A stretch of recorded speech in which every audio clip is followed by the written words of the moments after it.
Hi friends, ಇವತ್ತು advice ಗುರು ಚಾನಲಲ್ಲಿ ನಾವು ಉಪ್ಪಿಟ್ಟು ಅಂದರೆ ಖಾರ ಬಾತ್ ಹೇಗೆ ಮಾಡುವುದು, ಮತ್ತು ತುಂಬ ಜನಕ್ಕೆ ಉಪ್ಪಿಟ್ಟು ಅಂದಿದ ತಕ್ಷಣ ಈಗಿನ ಕಾಲದ ಜನ್ರೇಷನ್ ಮಕ್ಕಳು ಯಾರೂ ತಿನ್ನಲ್ಲ. ಸೊ ತುಂಬ ಜನ ತಾಯಂದಿರು, ಸಿಸ್ಟರ್ಸ್, ಅಕ್ಕಂದಿರೆಲ್ಲ ಉಪ್ಪಿಟ್ಟು ಬೆಳಗ್ಗೆ ಅರ್ಜೆಂಟಲ್ಲಿ ಯಾವ ಥರ ಬೇಕೋ ಆ ಥರ ಮಾಡಿಬಿಡ್ತಾರೆ. ಸೊ ನಾನು ಇನ್ಸ್ಟೆಂಟಾಗಿ ತುಂಬ ರುಚಿಯಾಗಿರುವಂತಹ, ತುಂಬ ಈಸಿಯಾಗಿ ಮಾಡುವಂತಹ ಒಂದು ರೆಸಿಪಿ ನಿಮ್ಗೆ ಹೇಳ್ಕೊಡ್ತೀನಿ. ಇದನ್ನು ಫಾಲೋಅಪ್ ಮಾಡಿ, ತುಂಬಾ ಟೇಸ್ಟ್ ಆಗಿರುತ್ತೆ. ಯಾರು ಉಪ್ಪಿಟ್ಟು ಬೇಡ ಅಂತ ಹೇಳ್ತಾರೋ ಅವರು ಕೂಡ ಇದನ್ನು ಡೈಲಿ ಮಾಡೋಕ್ಕೆ ನಿಮಗೆ ಹೇಳ್ತಾರೆ. ಆ ಥರ ಮಾಡಿಸ್ಬೋದು. ದಯವಿಟ್ಟು ಇದು ನೋಡ್ಕೊಳ್ಳಿ. ಒಂದು ಪಾತ್ರೆಯಲ್ಲಿ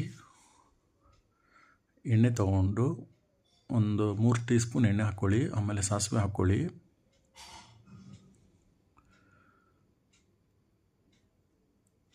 ಇದರಲ್ಲಿ ಇಂಗ್ರೀಡಿಯೆಂಟ್ಸ್ ನಾನು ಡಿಸ್ಪ್ಲೇಯಲ್ಲೇ ಕೊಟ್ಟಿದ್ದೀನಿ, ಸ್ಟಾಪ್ ಮಾಡಿ ನೋಡ್ಕೊಳ್ಳಿ ಏನೇನು ಬೇಕು ಅಂತ. ಉದ್ದಿನಬೇಳೆ, ಇದು ಒಗ್ಗರಣೆಗೆ ಹಾಕ್ಕೊಬೇಕು ಎಣ್ಣೆ ಜೊತೆಗೆ. ಏನಿಲ್ಲ, ಇದು ಮಾಡುವ ವಿಧಾನ ಒಂದು ಸ್ವಲ್ಪ ಡಿಫ್ರೆಂಟ್ ಆಗಿರುತ್ತೆ. ಕಡಲೆಬೇಳೆ, ಈಗ ಕಡಲೆಬೇಳೆ ಹಾಕ್ಕೊಂಡ್ವಿ. ಸ್ವಲ್ಪ ಗೋಲ್ಡನ್ ಬ್ರೌನ್ ಆಗೋವರೆಗೂ ಸ್ವಲ್ಪ ಫ್ರೈ ಮಾಡ್ಕೊಳ್ಳೋಣ.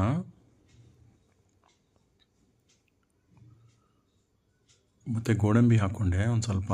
ತುಂಬ ಜನಕ್ಕೆ ಗೋಡಂಬಿ ಇಷ್ಟ, ತುಂಬ ಜನಕ್ಕೆ ಇಷ್ಟ ಇಲ್ಲ. ಯಾರಿಗೆ ಇಷ್ಟ ಆಗುತ್ತೋ ಅವ್ರು ಹಾಕ್ಕೊಬೋದು. ಮತ್ತು ಕ್ಯಾರೆಟು, ಬೀನ್ಸು ಚಿಕ್ಕದಾಗಿ ಕಟ್ ಮಾಡ್ಕೊಂಡು ಹಾಕ್ಕೊಳ್ಳಿ. ಅದು ಎಣ್ಣೆಯಲ್ಲೇ ಫ್ರೈ ಮಾಡಬೇಕು, ಆವಾಗಲೇ ಜಲ್ದಿ ಬೇಯೋದು ಮತ್ತು ಫ್ಲೇವರ್ಫುಲ್ಲಾಗೂ ಇರುತ್ತೆ ಎಣ್ಣೆಯಲ್ಲಿ ಫ್ರೈ ಮಾಡೋದ್ರಿಂದ.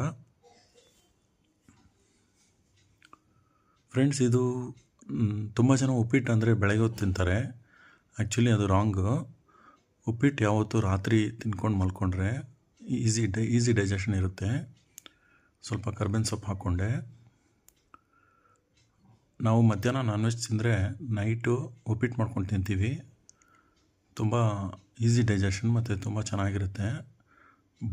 ಗ್ರೀನ್ ಬಟಾಣಿ ಮತ್ತು ಹಸಿಮೆಣ್ಸಿನ್ಕಾಯಿ ಹಾಕ್ಕೊಂಡೆ.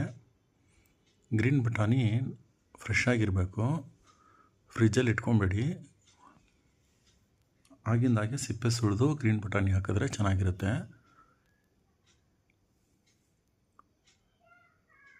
ಇದೆಲ್ಲ ಚೆನ್ನಾಗಿ ಫ್ರೈ ಮಾಡ್ಕೊಬೇಕು, ಎಣ್ಣೆಯಲ್ಲೇ ಫ್ರೈ ಮಾಡ್ಕೊಬೇಕಿದ್ದು. ಆವಾಗಲೇ ಸ್ವಲ್ಪ ಬೇಯೋದು ಮತ್ತು ಟೇಸ್ಟ್ ಬರೋದು. 1 ಬೌಲ್ ಅಷ್ಟು ಮೀಡಿಯಮ್ ಸೋಜಿ ರವೆ ಹಾಕ್ಕೊಂಡೆ ನಾನು, ಎಣ್ಣೆಯಲ್ಲೇ ಹಾಕ್ಕೊಂಡೆ. ಎಲ್ಲರೂ ಫಸ್ಟು ನೀರಲ್ಲಿ ಹಾಕಿ ಮಾಡ್ತಾರೆ, ಬಟ್ ಇದು ಸ್ವಲ್ಪ ಡಿಫ್ರೆಂಟ್ ಆಗಿರುತ್ತೆ. ನೀವು ತುಂಬ ವೀಡಿಯೋಗಳಲ್ಲಿ ನೋಡಿರ್ಬೋದು.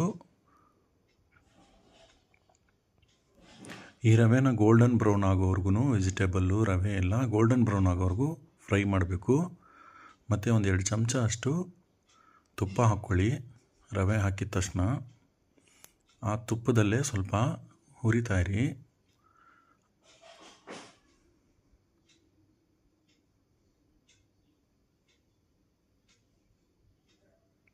ಮತ್ತು ಸ್ವಲ್ಪ ಗೋಲ್ಡನ್ ಬ್ರೌನ್ ಆದಮೇಲೆ ರವೆ, ಅದಕ್ಕೆ ಈರುಳ್ಳಿ ಹಾಕ್ಕೊಳ್ಳಿ.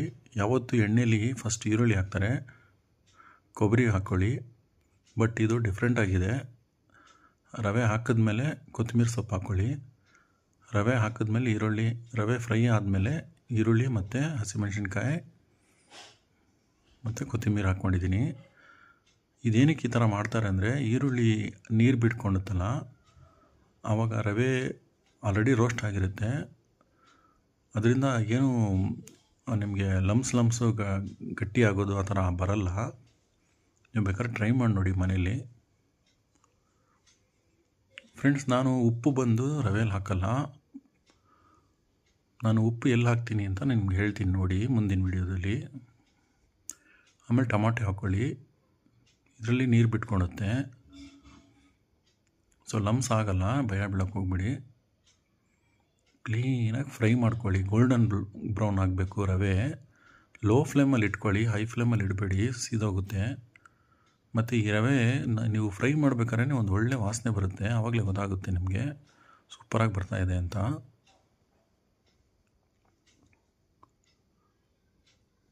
ಚೆನ್ನಾಗಿ ತಿರ್ಸ್ಕೊಂಡು ಫ್ರೈ ಮಾಡ್ತಾ ಇರಬೇಕು, ತಿರುಗಿಸ್ತಾ ಇರಬೇಕು, ನಿಲ್ಲಿಸ್ಬಾರ್ದು ಅದನ್ನು.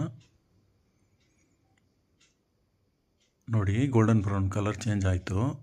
ನಿಮ್ಗೆ ಅನಿಸಿರ್ಬೋದು ಬಟಾಣಿ ಎಲ್ಲ ಬೆಂದಿದ್ದಾಗಿದೆ. ಟೊಮ್ಯಾಟೊನೂ ಸ್ವಲ್ಪ ಚೆನ್ನಾಗಿ ರೆಡ್ಡಿಶ್ ಆಗಿದೆ.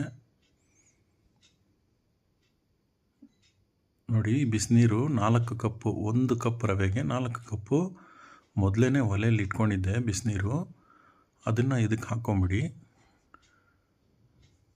ಬರೀ 6 ನಿಮಿಷದಲ್ಲಿ ನಿಮ್ಗೆ ಉಪ್ಪಿಟ್ಟು ಆಗಿಬಿಡುತ್ತೆ ಖಾರ ಭಾತ. ನೋಡಿ ಅರಿಶಿನ ಆಮೇಲೆ ಲಾಸ್ಟಲ್ಲಿ ಹಾಕ್ಕೊಳ್ಳಿ, ಸ್ವಲ್ಪ ಹಾಕಿ, ಅರಿಶಿನ ಜಾಸ್ತಿ ಹಾಕ್ಬಿಡಿ.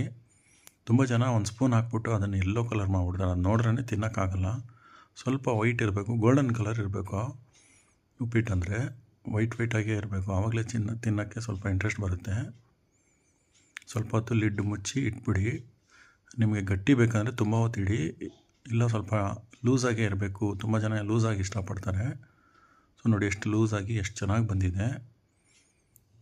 ಇದು ಹೋಟ್ಲಲ್ಲಿ ಸಿಗೋವಂತಹ, ರೆಸ್ಟೋರೆಂಟ್ಗಳಲ್ಲಿ ಸಿಗೋವಂತಹ ಖಾರ ಬಾತ್ ಇದು.